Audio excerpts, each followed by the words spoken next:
Okay, my name is Charles Sterling. I've been with Microsoft for 25 years. 3 months of that actually been the developer division working on Visual Studio and the .NET Framework. I just recently learned an interesting statistic about 25-year veterans at Microsoft. Yeah.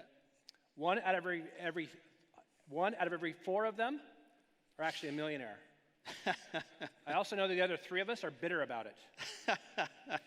Joining me today is actually Martin Abbott. He's actually a Azure MVP out of Perth, who I actually co-opted last Tuesday Yes, to come up on stage and give me a hand. He has no idea what the script is.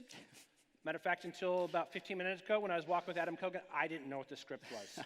I looked at the PowerApps presentation that Darshan Desai did on my team, and he said that he actually built that computer application that you guys were looking at in 1 hour. He didn't show you building it, so we're gonna build that from scratch all the way, right? Does that sound like a lot of fun? Almost all demos all the way through. If we've got time, we're gonna have a branch. We're gonna go out and take a look at how do you actually build PowerApps applications to SharePoint, or we can actually go out and take a look at Swagger files and build custom APIs. Again, we'll decide that when we get to that point. But let's go ahead and take a step back and talk about what is PowerApps. I've been around for a long time, as I just said. So I was around when Visual Basic 3 was actually shipped and delivered. The promise for Visual Basic 3 was to go out and enable non-developers or people without development backgrounds the ability to create applications. I was around in Access 2. The promise was that we would actually enable non-developers to create applications and business people to create applications. I was around when InfoPass shipped. You know what its promise was? There you go. Okay, so if you're curious about it, you can ask him. He understands. And then Light Switch, once again.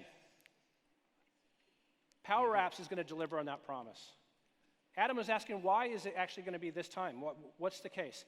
First of all, there was actually a lot of discovery at that point about the application creation business itself, or development tools. They were still growing. I think that's relatively mature. We figured it out. I think we're there. It's arrived. Also, the team that's done PowerApps is actually the team I was on in Visual Studio who was working on DevOps. You guys know what DevOps is? Yeah? Show of hand of DevOps. Okay, so the guy that knows what Light Switch is or InfoPath, he knows what it is. It's about us pushing bits out to the servers on a regular cadence so it's available to people. This team went out and said, we could probably make that easier. So I don't have a lot of slides, and most of my blogging, you'll see that I'm actually a Power BI PM most of the time. I actually do cover PowerApps. You'll see blog posts on that and flow from me. But the question is why is it coming from this team? We talked about not needing developers. So right off the bat, going out and putting it in the group that delivers Power BI is a good start. Most of my customers who are actually doing big PowerApps applications are Power BI developers. And I use developers with air quotes because they're not coders. No. That's not their background. And if you think about the scenario, it makes perfect sense. These are the guys that did a report, and they're looking at this report, and Drive Time is a great example who I've been working with in Atlanta. They will go out and sell, or they will go out to auction sites where they'll go out and sell 3,000 cars at an auction site, 3,000. 3,000 cars all at once, and nice. They put like 5 buyers out there, and the Power BI guy, the Power BI guy is going to do a report that says we want to actually go out and bid on these cars. So he has reports of all the cars, and he can slice and dice it and look at it, and he has maps. And the first thing he goes out and does is says, I want to go in my Power BI, and I just want to toggle that when it's done or something we want to bid on, right? How do you do that in Power BI? How do you actually go out and click on it and actually update your data and round trip it back to the data source? He's nodding no, but he's in this session, so he's got a clue. He's in the right general direction. You use PowerApps. Yeah. Okay, so round tripping back to the data source. Matter of fact, we're going to take a look at the data sources, and if it doesn't look like the exact same data set as get data in Power BI, it's because we're just not quite there, but there will be. Get data in Power BI and your data sources and PowerApps are done by the same team. The gateway is done by the same team. So let's go ahead and take a look at it. I have slides. Do you guys want to look at the slides? Actually, we're looking at it. Do you want to look at more slides, or is that one okay? That one's fine? You done with slides? Enough slides for the week? All right, let's go ahead and get Martin back behind the computer. Martin is actually going to walk through the creation of that computer app. The first thing I want Martin to do is open up my browser. It's the Internet Explorer browser, not the Chrome one. I want to show you at Microsoft how we actually order computers. So it knows that I'm a US person. The guy who created this is a great guy. He's not a developer either. And this has been around for several years. I don't know how many years, at least since I've been back from Australia, which is 8 years. And the way you go out and you look at all the different devices that we have available to you, and you copy one out. Looks like my user session is timed out, but that's okay. The important thing is the way you actually get your computer is you copy the information about it and you email your admin. I swear to God, I'm not kidding. You email your admin, and you know what she does? She raises a PO by hand, then emails procurement. What do those people do? They email the vendor to ship me a computer. What doesn't happen is I don't ever get a computer, is what never happens. So this is a case of the cobbler's children not having any shoes. This is what Darshan Desai said that he built in an hour. This is what we are going to build. He said he built it. He didn't show it. We're going to show it. So let's go ahead and toggle back to the authoring experience. PowerApps you can actually go out and do from the web experience. So we can actually create an application from the web experience. Or there's actually in the Microsoft Store the authoring experience for PowerApps. So if you have a computer, you can go into the Microsoft Store and you can find PowerApps. Which one do you want to use, Martin? The store one. The store one. Why do you want to use the store one? Because I like the store one. It's what? Because I like the store one. You like the store? Yeah, give them the real reason. The web one's still in preview. Still in preview? Still in preview, And what he's being really nice about, it's still rough, guys. There's functionality. It's got some wrinkles, yeah. There's functionality that's just missing. Yeah. We're going to show you how to wire up a flow. That's not available in the web app version. So you look confused. Are you okay? You got it? So web is a good thought. We're going to deliver on it. Not there yet. The store version that we're looking at right now is actually the version that you want to go out and start doing with. I would just want to show you what some of these applications look like. So these are actually ones that are available on my tenant. Let's go ahead and look at the interview tool. By the way, I need to hire 7 developers. I don't know what the visa is getting into the States now with Trump, but if you are interested in becoming a Microsoft developer, talk to me after the session, and we'll figure out if I can get you a hold of HR. So at the bottom of the list, second from the bottom, it says interview. I think you scrolled all over the place. Yeah, let's not click on any of the ones I created. It's about Donald Trump. Those probably aren't going to help me. Interview is down at the bottom now. It's the second from the bottom. Second from the bottom, yeah, that one. So go all the way up to the top. Okay, so now don't scroll anymore. Second from the bottom says interview. There you go, perfect. Gotcha, right. So again, this is not scripted. And the reason I had Martin do this is otherwise I go too fast, and we're not going to have you follow what I'm doing. Do And you what's want to author happening that or is, open it? let's go ahead and click on that. Author it or open it? Open it. Right. So that's a great question. What did Martin just ask? Do we want to go ahead and take a look at the authoring experience or the editing experience? I didn't answer, so he clicked, which is good. That's good. And what the default experience is this is not a developer environment, so it actually brought it up in the player. In this case, this is actually a Windows Store player that it brought it up in, but the first players that we had were for Android and iOS and the tablet. This is actually a mobile web experience first, Windows after the fact. Again, very different than Light Switch, very different than InfoPath, et cetera, et cetera. Click on any one of those. He's never seen this application, by the way. First time. And you can actually see that we're looking for a marketing lead in whatever group that is, and we can go out and take a look at Bethany's, whether or not we want to hire, what people said. Pratap actually created this application, and I think he did it in a day because he was bored. I haven't used this one a whole lot. Let's go ahead and give Bethany some feedback. Do you like her? It looks like actually you're looking at somebody else's feedback. Okay. Yeah, I am, yeah. But you get the idea that I can go into Power BI, I can look at all my applications that actually are broken out by environments. I wasn't going to get into that, but they're actually broken out by environments. So you can ring fence it for different sets of data in different organizations, and you can put people in those environments. And again, this should be very simple to create. I just wanted to show you what it looks like. In addition to opening it directly from Power BI, I can send them a link to that web URL, which will actually launch it in this player.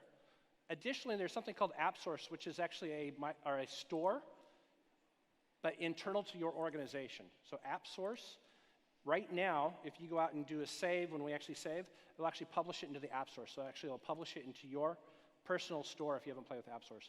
Okay, let's go ahead and create this application. So let's go ahead and hit the escape key, hit exit. We're going to get out of this application that neither one of us has any idea what it does or how to use it. So that's exciting, isn't it? Huh? It's exciting, isn't it? It is exciting. And what we're going to go ahead and do is we're going to hit the new button. I love the fact that we changed it from all the way at the bottom. Do you remember it being at the bottom? Yeah. And this is actually going to be a blank app. We need some real estate, so we're going to choose the tablet layout. Tablet, yeah. And by the way, if I had created off of any of those templates, it creates you the canonical 3-screen application. So you got the master, you have the master page, you have the detail page, and then you have your update and edit page. So it creates those pages with the navigation in between those, had we chose those. So go ahead and choose tablet layout. Yes, please. And right off the bat, you get that kind of that blank screen. Again, that's not the default. Normally, you'd actually choose the data source and it would actually walk you through a wizard environment. But since this is actually going to be looking at computers, it's a little bit different than a typical CRUD application. At this point, we're going to go ahead and actually choose the type of layout.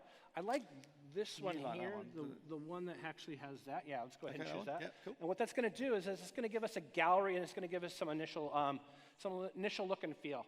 The second thing that we want to do is actually set the data source for this application.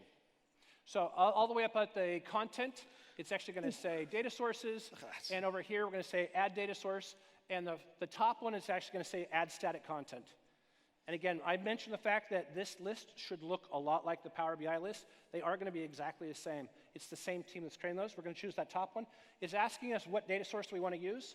In this case, we're going to use that Excel file that's actually, this is kind of cool. It's already kind of wired up to the right place. That one there? We're going to choose this one.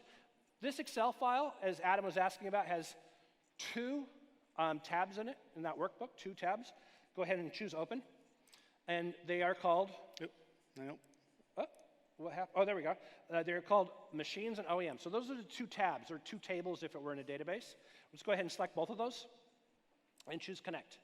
So we've now established the data source for our application. And what we need to do is say, I want this gallery, that's this thing that we're looking at, to use that data source. This is kind of cool, right? So we're dragging and dropping, creating applications. Again, the promise made by VB3, and I think we actually delivered on it. So all the way at the top, it says items. We're going to leave it at items. And where it says image gallery sample over on the right. Where we go? Go ahead and go back to items. Yeah, see where it says image gallery in the formula bar? Yeah. We're going to erase where it says image gallery to the right. FX, perfect. Oh, right there. Erase all of that. Okay. Oh, this is where we're going to go to your script, is it? Cool. Yeah. And you're going to type in M for machines. M for machines. Okay. For me as a Visual Basic developer, or that's where my background is, it's kind of weird that this has to be case sensitive. So I'm going to have Martin actually select a lot of these. I'm going to have him hit M and then select it, so that way he can't get the case wrong. But go ahead and choose machines, and what we're going to find out at this point is that it's going to go out and do a bunch of best guesses as to what were those fields aligned to. In this case, it does a pretty good job, not a great job. You'll see that it gives the highlighted line the amount of memory. So can you click on that 8 gigabyte DDR3? Perfect. And change memory to maybe name. I think name of the computer would be good. That makes sense. That's a good one. Yeah, cool. Underneath of it is the manufacturer. Let's go ahead and click on the manufacturer if we can click in there. And instead of manufacturer, let's choose price.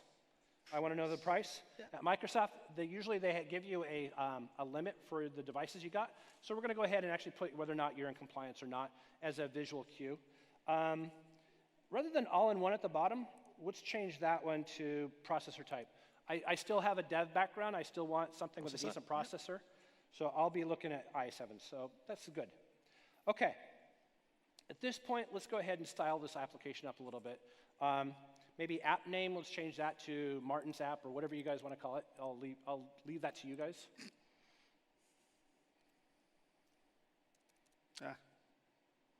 No name. I like no name works for me. Is that good for you guys? I'm getting there. Let me just go to text.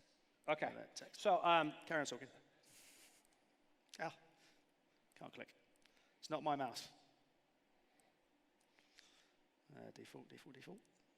Right. I think the text is gone. It was deleted. No, it was part of the template. It's okay. We're going to go without it. Carry on. What we're going to do is on the insert menu, all good applications say hello and your name. Okay. Yeah. Control Z will actually get that back, but that's okay. We're going to go without it. Under insert, we're going to go ahead and add text. Oh, there it is. Yeah. I deleted the actual text box. That was clever of me. Bless you. Okay, perfect.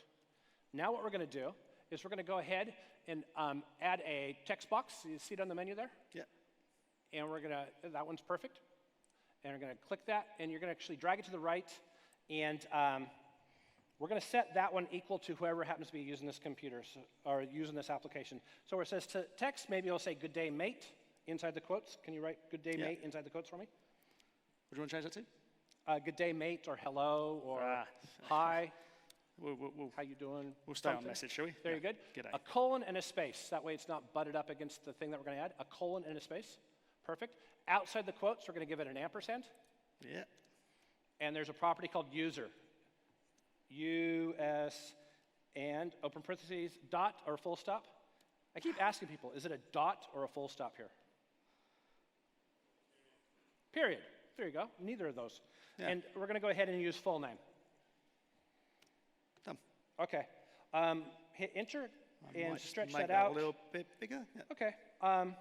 I believe to change the font color, which we probably want to do, where it says text over on the left-hand side, let's hit that drop down and it's color. So the property for this particular control is called color. Usually at this time, I get the question, what language is he typing in?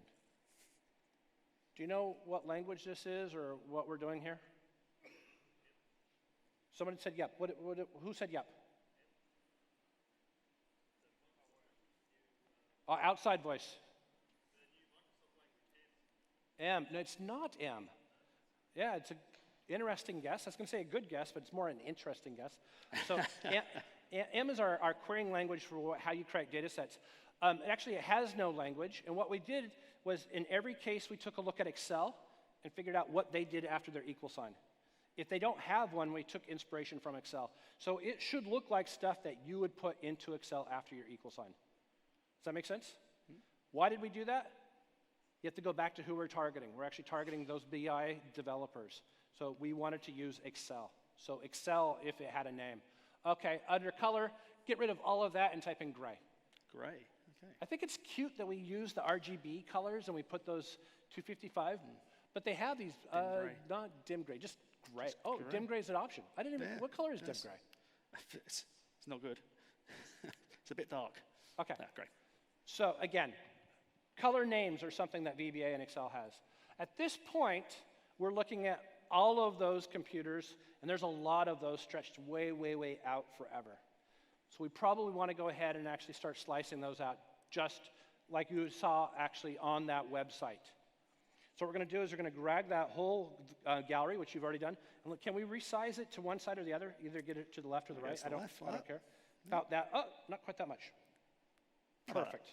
Perfect. And we're going to go out, and in that space that Martin just gave us, we're going to put all of the manufacturers of computers. And when you click on it, we're actually going to only see those manufacturers. Good? So he understands. Oh, blue guy's got it too, so that's good. So you're going to go back to the insert menu, Martin, and there's something called galleries. And there should be one called, I believe it's called vertical with caption. Yeah. Perfect. And where do you think I want that? I'm going to say you probably want it about there. Great. And where it says items, that's our data source. I don't know why we didn't call it data source. I wish I was in that meeting, but I would have called it data source. We're going to erase all of that. Do you remember what those two tables were in the Excel file that we brought in? Machines and OEMs, somebody said. I think it's called OEMs. OEMs. These guys are paying attention better than us. And then select that one and hit enter. Okay, it didn't do nearly as good a job this time for us. It guessed badly, but that's okay. Let's go ahead and select that image of the building that is an Acer. Perfect. Yep. Instead of HQ, I think there's a logo that's dropped down. By the way, these are not logos in that Excel file. Anybody know what they are? They're URLs. And the way he knows this is because the one underneath of it is actually the URL that's being referenced. Okay, perfect. If you can go ahead and grab that Acer and resize it up and smaller. It's just kind of, no, from the bottom. Grab that bottom stretchy thing. So you want it full screen? And I said bottom, and he went right to the bottom. And let's help you out. Which one? Click on Acer. Oh, yeah. Oh, you and want then grab that one, yeah, and then shrink it up. Shrink it, gotcha. There you go, Mike. Okay. That's awesome. The one that's in text, the black one, let's not get the URL. Let's put the MFR or manufacturer or something like that, MFR. Yeah, gotcha. Move that up. Yeah, that looks good, huh? Now what we need to do is we need to wire that gallery to this gallery, just like Darshan did at Ignite. Yeah? The way you do that is, remember how we actually set the data source for this gallery equal to machines? We're actually going to put a filter on it to say, I want you to look at that other gallery. Now, I cheated a little bit because I didn't want Martin having to type a little bit. I didn't sign him up to actually do that. So he's going to hit Alt-Tab and find a notepad file that I already have open on my desktop.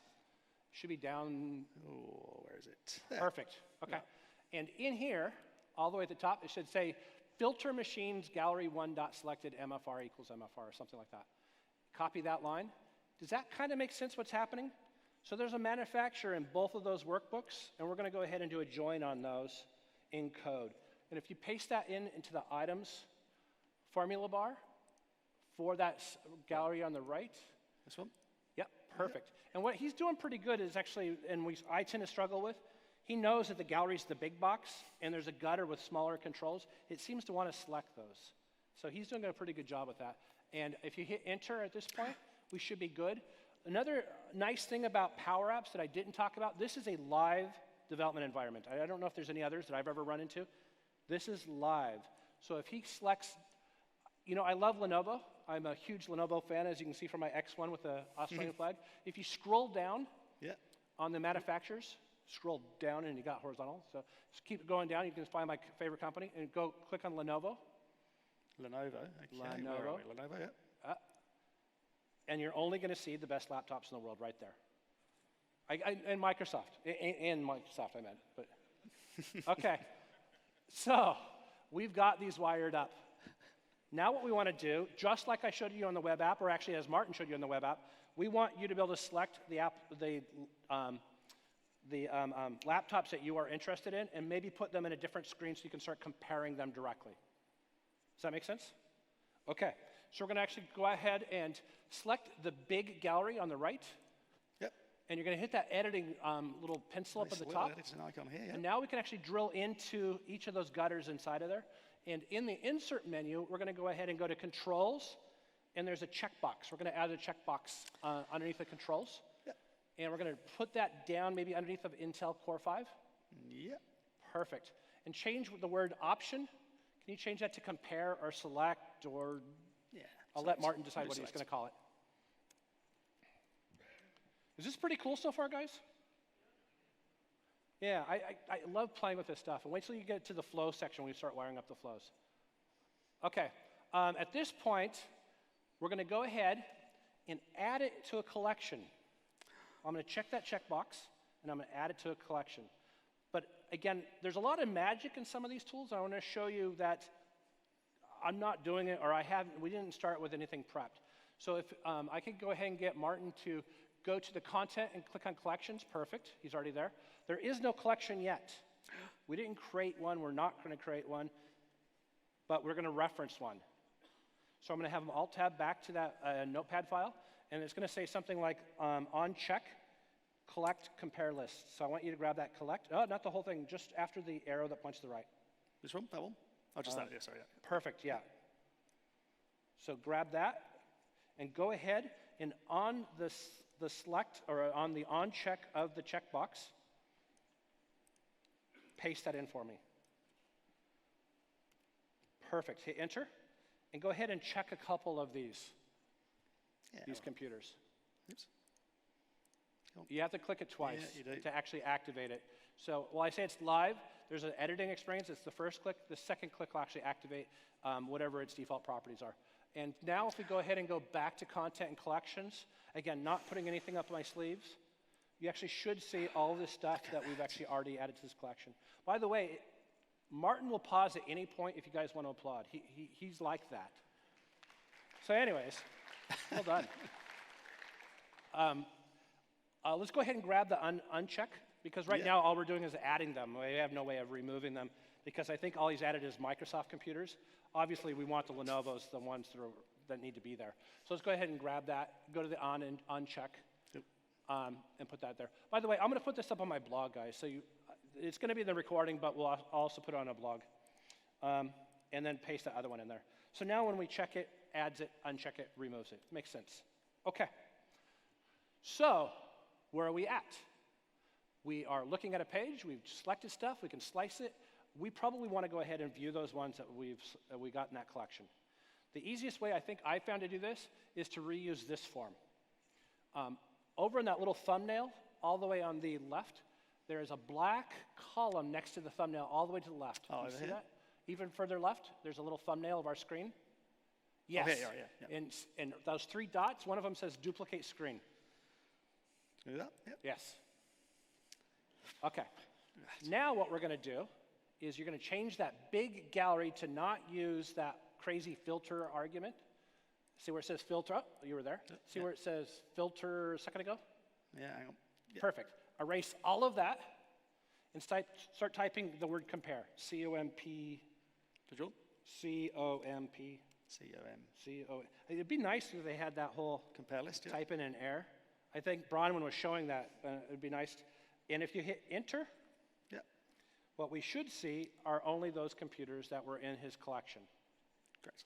Let's go ahead and get rid of the manufacturer's gallery. We don't need that anymore Yes. because we're beyond that. Hit delete and resize that thing to stretch it out and see how many computers we have. Perfect. Okay. I'm going to need a little bit of room on the bottom of this one and the one before it, but we'll start here. At the bottom of this one, yeah, stretch it up. Perfect. Oh, we lost our compare. That's okay. We didn't use the compares here. Now we're not using them, so it doesn't matter. Okay. Underneath of that gallery, we're going to add a button that says purchase, buy now, get, steal, whatever the word is you want to use.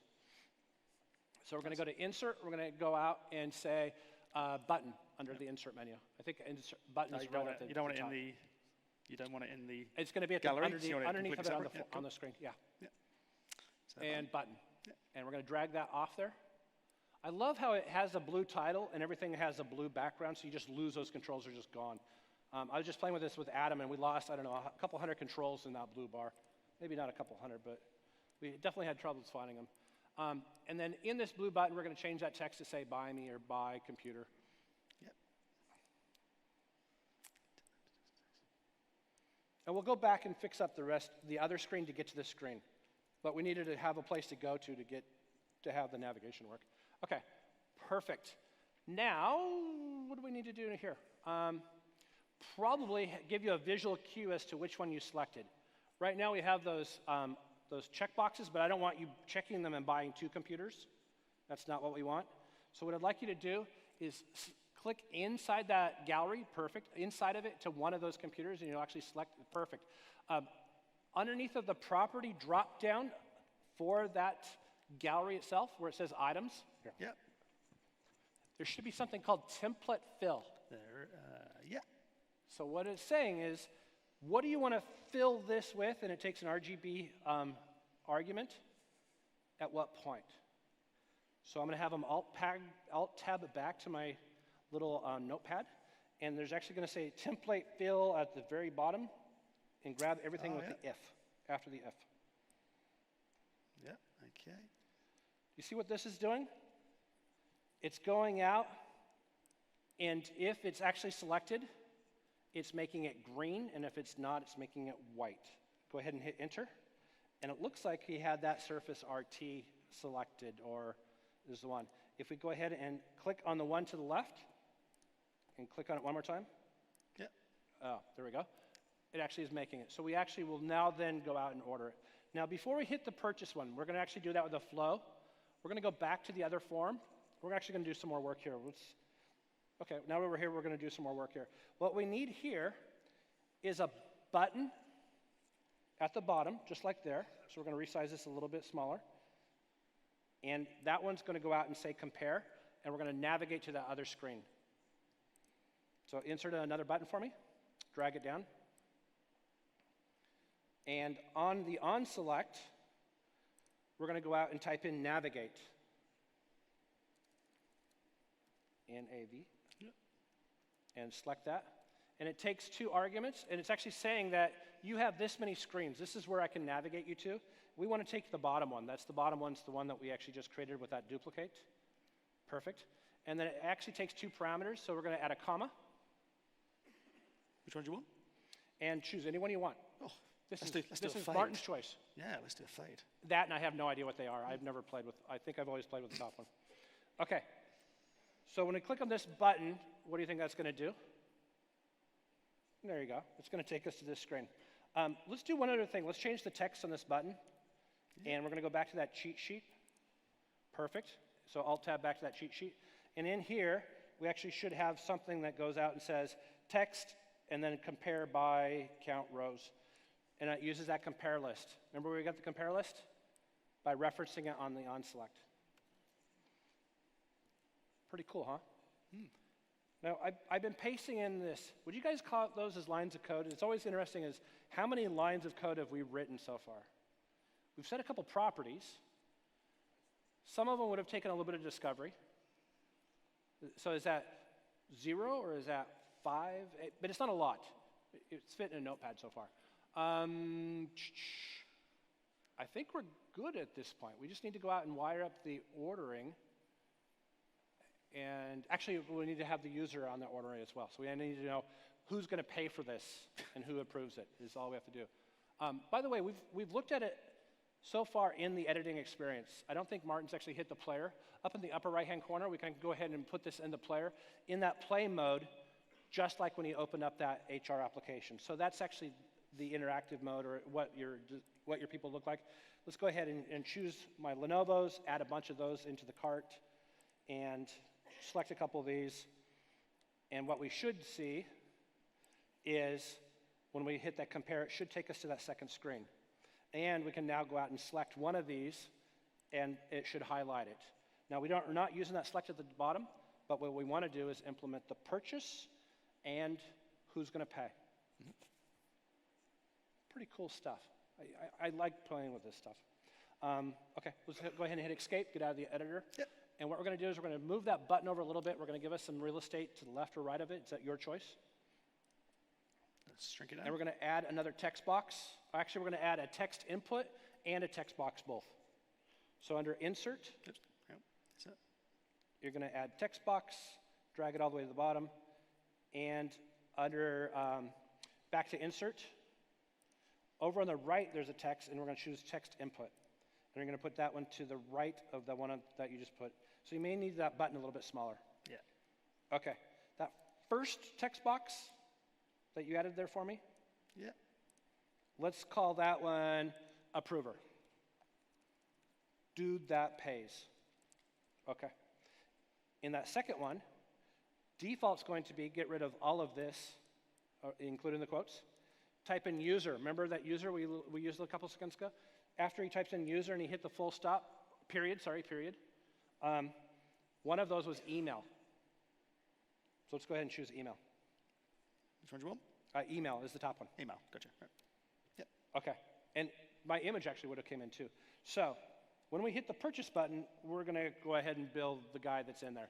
Now, typically what you would do is you'd actually use your Office 365 user, and you'd probably go out and not use my email address, but you would say Office365.manager or Office365 user.manager and bring up my manager to put in there. But in this case, I don't have the AD wired up with managers and whatnot. So we'll just use me. Okay, I promised you that we were going to implement this with flow. You ready to actually create a flow and actually get this all wired up?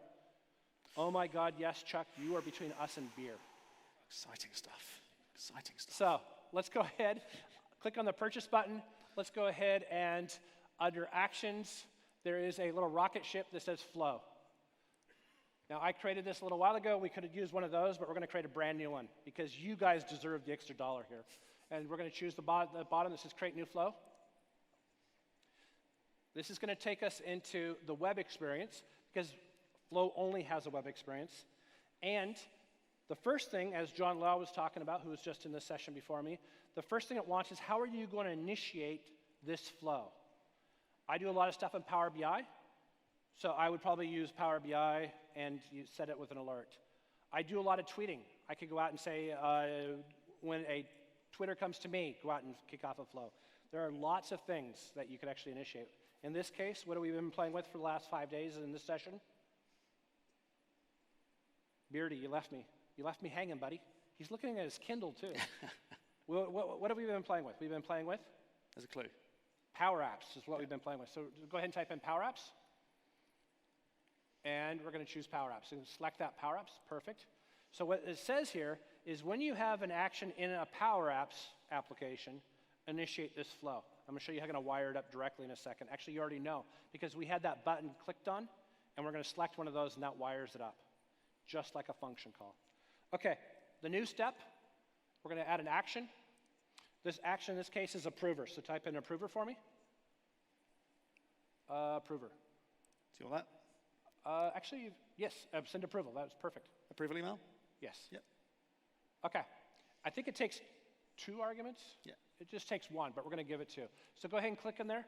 And what we need to do is we need to tell PowerApps what we typed in there, right, in case we type something over top of it. So we're going to go ahead and click the one that says ask in PowerApps. And that supplies that argument, or actually requires that as a parameter. Where it says subject and approver, can you put the caret in above the A in approver? So put your pointer or your cursor, caret is what it's called, and then go ahead and click and ask in PowerApps again. Oh, so get rid of that and put in ask in PowerApps? No, keep that. Okay, right. And then put your cursor right where it had it, perfect. And absolutely perfect. So what it's going to do is it's going to send email to the guy that is typed in, and he's going to get a reprover request for a computer. It's going to go out and give you the computer, or actually whatever we supply it. But we're going to supply it that computer. Yeah? Okay. One more step. Let's actually add a new step. See where it says new step at the bottom? Yeah. New step. A little bit further down? Step, right? Perfect. Add action. And this one's going to be send email. So this is going to send email to the vendor. Okay? And you should be able to just say email and say create, send email. Perfect. And the vendor that we always use, of course, is Solid Trace. What's the name of your company again? Satellist. Sasix. We always use that Sasix in all cases for everything to supplying hardware. So type in your email address. All of this email is going to come to you. Awesome. And I'll share this out so everybody in the audience will be sending you emails too. No, I'm kidding. Okay. No, hang on. An Ovo keyboard. You didn't start in the beer already, did you? No, it's... you haven't had enough. That's coming later. Yeah. Okay.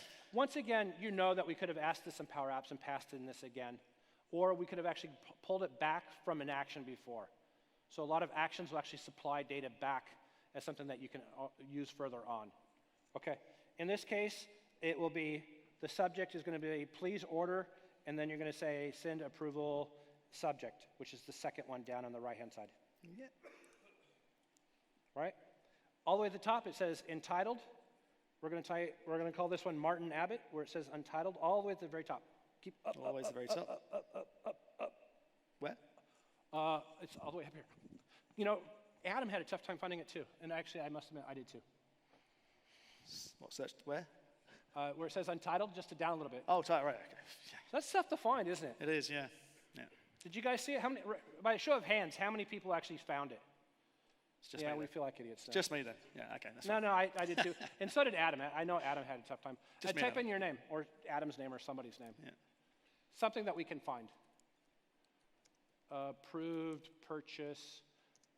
Okay. Why don't we say QLD? I may have something that looks vaguely familiar to that. So I want something that's unique to this room that we'll know that's there. So do you want approved? QLD or WA or just something that's going to be unique to right now. Ignite. I don't think I have anything called Ignite. Yeah. But I might have something called approved purchase. Now, I'm not looking at collisions. I just want to make sure that you guys see that it wasn't something that was created before. Okay. Let's go ahead and hit create flow. And definition invalid parameters. What's the matter? Oh, include a body. So go ahead and grab that that same approval in subject, that one, and click that. Okay, good enough. Good. Okay, now hit create flow. Alt-tab back to the authoring experience for PowerApps. And in this list, we should actually find something called approval flow QLD Ignite, whatever it is. Is that the one? Okay. Let's add that. Over where it says purchase, go ahead and it says adding. See where it says purchase? What did that just change it to? It just changed it to the flow name, open parentheses, and it's prompting you with the parameter list. In this case, it's just 2.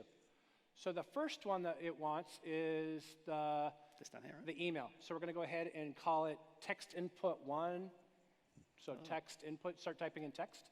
Input. And that one, dot text. Period text.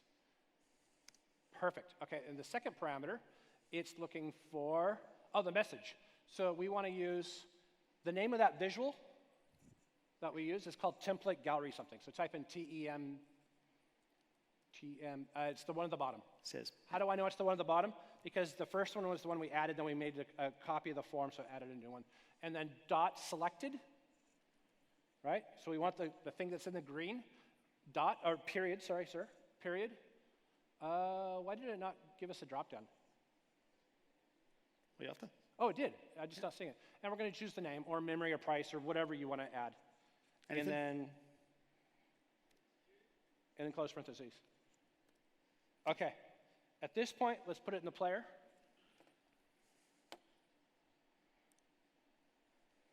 And we didn't put a back arrow, but we can add back arrows. You know how to do that. It's navigate. There is a back function that makes sense if you have lots of screens and you don't know where they're going to come back and forth with. In this case, I would recommend using navigate instead of back. Let's go ahead and select one of those. Oh, you got back somehow. I don't know how you did it. Go ahead and select ThinkPad 230, a great machine if you haven't used it. It's only about this big. And go ahead and hit purchase.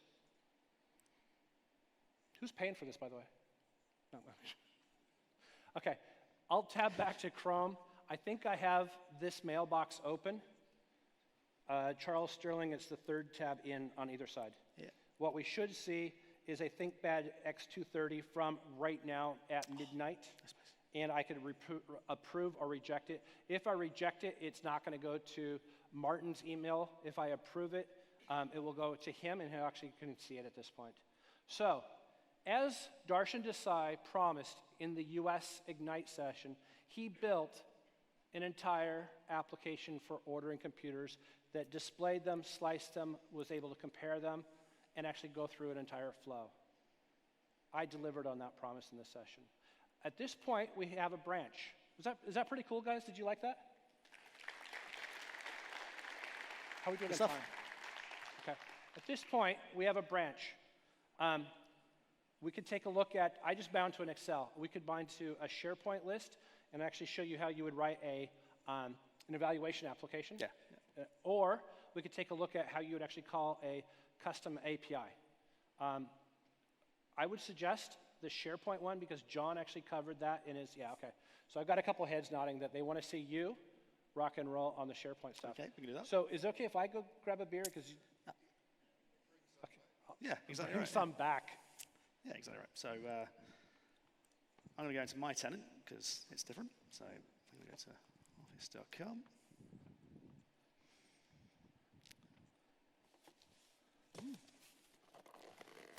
Sign you out. That's not disturbing, is it? No, not at all. It's not off-putting in the slightest.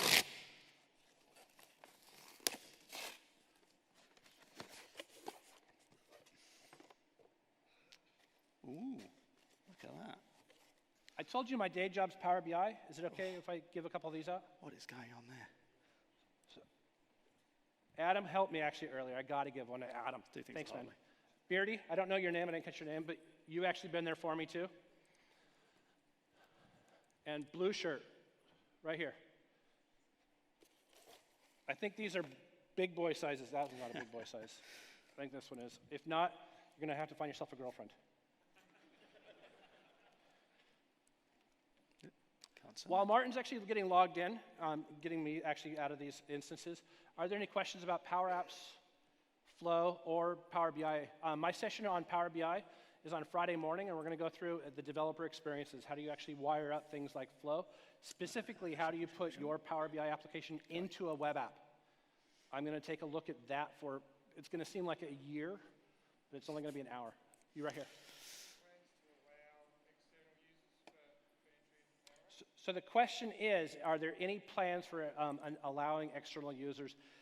There are user stories for it, but it's not in the immediate term. So what's your name? What George is saying is that when we went out and chose open, I saw this list of applications. It was only people in my tenant that could access this. And it's smaller than that. It's people that have been granted access to that environment in that tenant. So if I wanted to give access to Blue Shirt or Beard Guy, I would have to go out and put them in. Now, it is enabled through B2B collaboration. So if I trusted them enough to add them into my directory, I could give them access that way. But what I would like to do, and I'm sure this is the scenario he's got, I would love to go out and say, okay, what I want you to do is take a look at this application. It's ak.ms, ignite app. I can't do that yet. So not in the next 6 months. Now, with AppSource, I can share the application to you, and you guys put it into your tenant, still only enabled for sharing with your folks. Right? Does that make sense? So you can have the application, I can give it to you, then you actually install it and they can run it. Flow does not have that limitation. I can actually log into Flow as an external user and interact with it. Great question, and it's not the first time I've asked it. I do have a t-shirt. Cheeky, I'll give him that, cheeky. It's nice. You ready to go? And I also have choice, yeah. magnet bottle openers with Power BI. So there's no metal here, but you're gonna have to trust me that they are magnets. All right, here you go. You ready to go, or do you want me to keep Yeah, going? pretty much there, yeah. Yeah, Sorry, what? yeah, pretty much there, yeah. Okay, so Martin's going to show us bonding to SharePoint. The reason he's doing the SharePoint, and I actually got the Excel one, he lost the coin toss. It's a true story. Yeah. So this is going to be a pretty short one, I think, because it's really just about showing how easy it is, I suppose. So I created a little while ago a new SharePoint site here. What I've got is I've got an evaluations list, which is where my data is going to go. I've also got a courses list. So I'm going to use this to look up some information, right? So I can create more than one thing. So you can see there's 3 courses: Hack Yourself, Azure Yourself, Architect Yourself. Not very interesting names. If I go to my evaluations list, and just have a quick look at that, we can see here that course code on that list is a lookup from that previous table, but title isn't. So I'm going to have to find a way of wiring up the title to get it from that other list. So that's quite an interesting thing to do.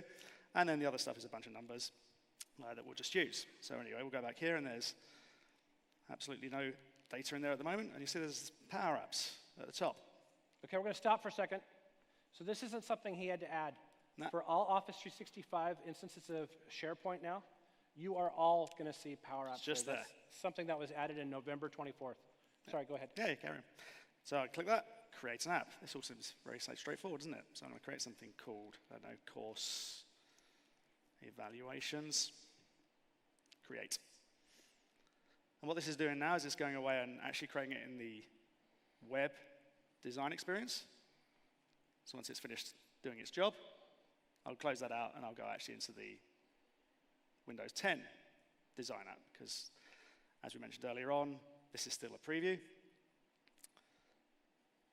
So this is going to go away and just create that standard vanilla 3-screen application that has a search screen, it has a detail screen, and it has an edit and add screen. So they're the 3 screens that you normally get for an app. And you can see it's just going away, so we're at the mercy of the internet connection. So this will just take a few seconds. And whilst it's doing that, I'll just quickly show that once I've wired this up in a little while. So there's my mailbox, doesn't have anything in it, just to prove there's no smoke and mirrors. Savings PowerApps, and there we are, so that's done. So skip that, and what I'm going to do is I'm going to go in here and I'm going to close that, because, as I mentioned, you know why it says that to us? Because he's never watched it. He keeps hitting skip. We are going to get him to watch it at some point. So if we go back to here, excuse me, click a refresh, fingers crossed, we should see course evaluations. Okay, so if I click this little pencil here to go into the edit mode, just downloads it, and then it'll open up in edit mode. And I can run this straight now, right away. I can click up here, and I can run, and I can start adding some information, but I don't like the look of that. I think it looks a bit not good. And we also know that if you remember from that list, I had course code and title. Title was a required field. I don't know if you noticed that, but it wasn't fed from the lookup. So what I need to do is I need to wire the course code lookup to go and get the title from the course code list, right? So currently, you'll see on the right-hand side here, the data source says evaluations. And in much the same way as we did in Chuck's demo, I'm going to go up to content, data sources, and I'm going to add. And this is where I just need to go back to my SharePoint site. This is just a little artifact of the fact that it's not been fully built yet. So I'll just close that out and just go back to my all items, and it's there. And just interesting, actually, whilst we're there, you'll notice that course evaluations pops up on that items list there. So that's how you can go directly through your SharePoint list and launch that Power App directly from SharePoint. Because remember, it's basically a web app, so it just launches directly in a browser. So what we'll do is we'll just go back to here, and we'll just quickly grab that URL. Because if we go in here and we say, I want to add a SharePoint list, we need to give it the URL. So obviously, we've already added evaluations, so I'm going to add courses. Connect. Done. Very easy. I'm going to just very quickly change the order of these things, because I think it's quite an interesting little thing to do, because when we were looking at the presentation or the previous app, I think we saw the various things that we could add. But I thought it should be nice to show how easy it is just to muck around with the layout of this, actually. I'm going to go there. I'm going to put this up here. Maybe I'm going to put speaker there. So I've changed the order. Very, very simple. I'm going to go in here. I'm going to do the same on this page. Title up there. Course code. And speaker. Now, I need to wire the title up from the courses list, the data source. So how do I do that? Well, I know that what I want this text box to be. So if I click that, we can go into the advanced section here. And I'm going to fritz around with this a little bit because my OCD plays into this and I don't like the colors. So if I unlock to change the properties, what I want to do is I want to make sure that when the person selects the course code, they can't actually update the title. I'll just drag that in, and I don't want them to update it. So I'm going to change the property of that to true for disabled. And I don't like those colors. Like I said, it messes with my OCD, so I'm going to make it white. So I'm just going to grab that because it's just right there and it's easier. So now what I need to do is say that when I need to get the value of the title from the lookup to put into that box. So how do I do that? Well, if I select that, we'll go into parent defaults, which I'm going to get rid of. And there I'm going to use a different command. We used filter before.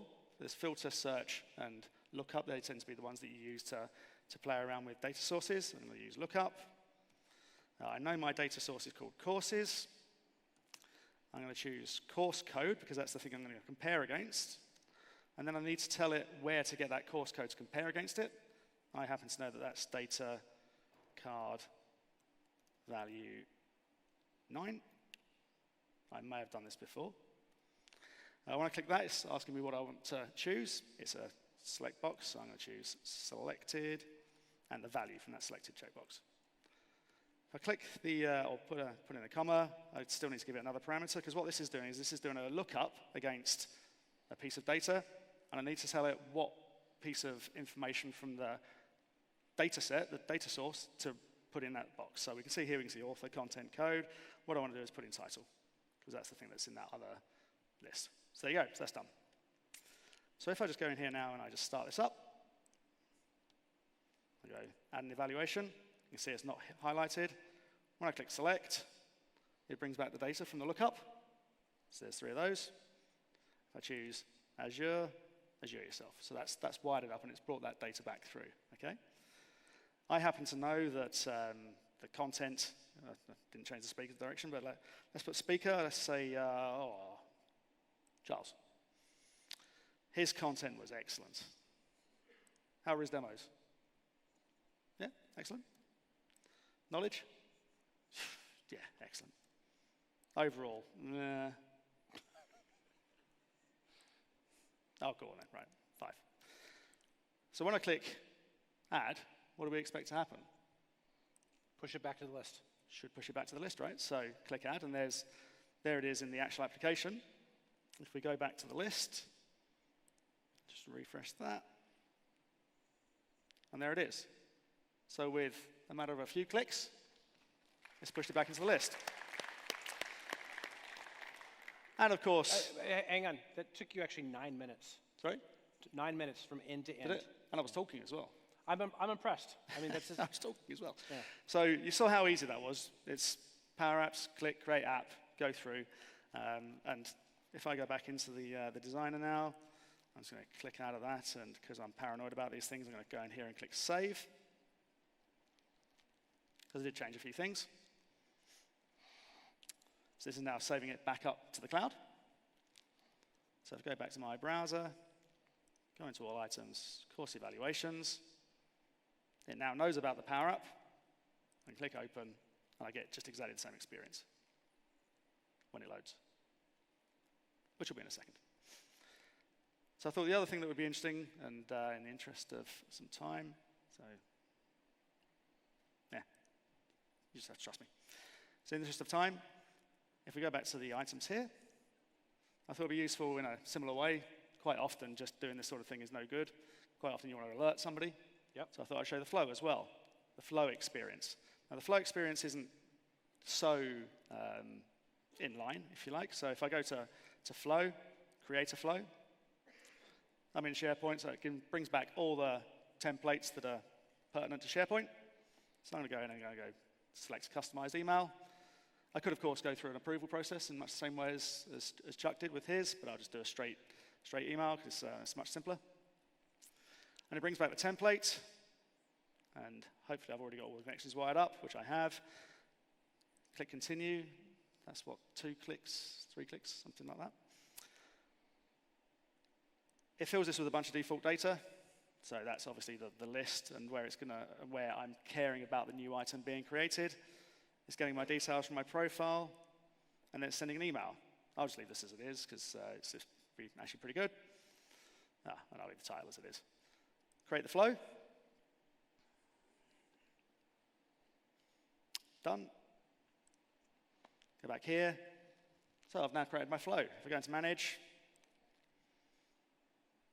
there's my flow. I can enable and disable it. I can go in here and see what runs there are. There aren't any runs at the moment, of course, because I've not created an item. So why don't I go ahead and do that? So I'll go back into my app. I'll just run it directly from here. I'll add a new one. I'll choose architecture. Architect yourself. I'll choose me as the speaker this time. I'll 10.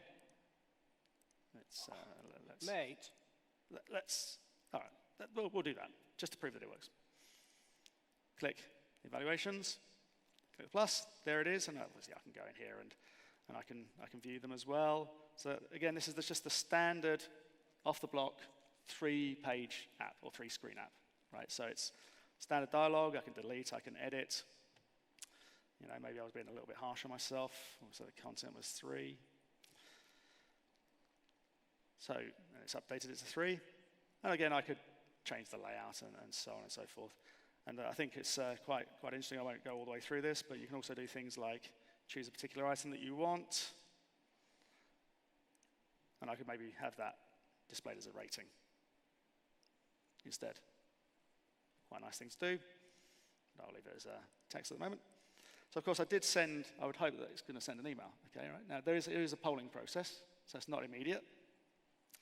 So fingers crossed. If I go in here and I go, well, running, is there anything running? No. Fingers crossed. Where's the confidence? Okay, right. So it's not run yet, I don't think. So if we go in here, so I still don't have it. So though, I guess we'll look back at that in a couple of minutes and just prove that it worked. So I'll hand back to you, I guess, and we'll come back to that because it will take that. Probably. Come on. Oh, there are no runs. Okay, so it's still queuing up. Yeah, it's still because it polls. It's Okay. got to All wait. right. There are no failures, so So- it'll come back. But how easy was that? So That's you'll- good. Good. All right, guys, we've got 15 minutes left. We're actually going to leave this screen up. I didn't cheat you out of a slide deck. I only showed you one slide, but if you actually look at the downloads, I think there's 50 slides that we actually put together for this presentation, walking you through all of what's new and what's coming. Let's talk about what are the couple big things that are what's new coming for Microsoft Flow and PowerApps. Right off the bat, the editing experience themselves, when we're actually typing in those properties, it's pretty persnickety. You need to get it pretty close to being right. And if you also want to start putting in big JSON packets, it gets tough. So I'm using Visual Studio Code. That's not the vision for this application. We are actually finishing the editing experience for those formula bars themselves. So that's number one. Number two, I'm a Power BI guy. I want to actually be able to initiate just like what Martin did in SharePoint, but I want to do it from Power BI. We're actually improving the embedding experience so I can actually go out and put Power BI reports into PowerApps and put my Power App back into a Power BI dashboard. I said that very intentionally. It's a dashboard, not reports. So that's the work that we've got in our backlog. The other big one that I'm looking forward to is, there it is. Very, very cool. We're going to go out and add the ability, right now you can do custom APIs to any REST endpoint, and you use a Swagger file. Right now, creating a Swagger file, see, I already gave you a shirt, so you don't get another one, is not an easy, what it would be the euphemism for that, suboptimal experience is actually what we've actually already got checked in and going through deployment right now. You're going to probably see it next week, is if you can give us a JSON or the curl definition from API-operary.io, we'll actually create the Swagger file for you. I've looked all over the place. It doesn't exist anywhere else from what I can see. So you can actually use that everywhere. Swagger is going to be the big thing on how you actually call REST endpoints. So there are, I want to say there are 13 other things that are also coming that are in that slide deck, but I wanted to hit the big ones that are actually close and near and dear to my heart. I actually have one more shirt. But we're going to call this a close at this point, and a couple of bottle openers. If you've got questions for me and Martin, I want you to round back up. Otherwise, I want to thank you very much for coming to Ignite. On behalf of Martin, give him a big round of applause for helping me out.